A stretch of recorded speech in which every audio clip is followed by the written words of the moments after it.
So guys, कैसे हैं आप सभी? तो मैंने जो है एक बहुत ही इमोशनल स्टोरी पढ़ी है अभी, और बहुत ही मोटिवेशनल भी है, और मैं चाहता हूँ कि आप सभी इसे सुने. So let's start the story. Some time ago, a man punished his 3-year-old daughter for wasting a roll of gold wrapping paper.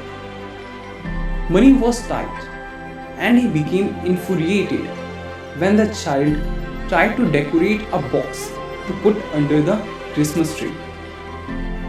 Nevertheless, the little girl brought the gift to her father the next morning and said, "This is for you, Daddy."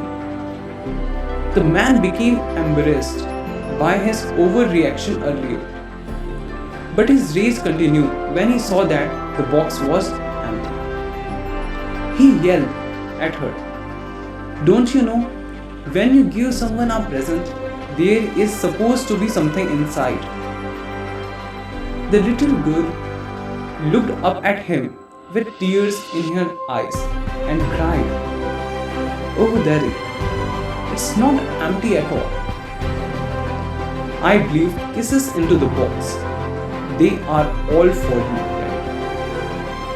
The father was crushed. He put his arms around his little girl and he begged for her forgiveness. Only a short time later, an accident took the life of the child. Her father kept the gold box by his bed for many years, and whenever he was discouraged, he would take out an imaginary kiss and remember the love of the child who had put it there. Moral of the story: love is the most precious gift in the world. So, आप सभी को hope यही करता हूँ कि आप सभी को ये बहुत ज़्यादा अच्छा लगा होगा और बहुत इमोशनल भी. सो याद रखना, love is the most precious gift in the world, in the whole world.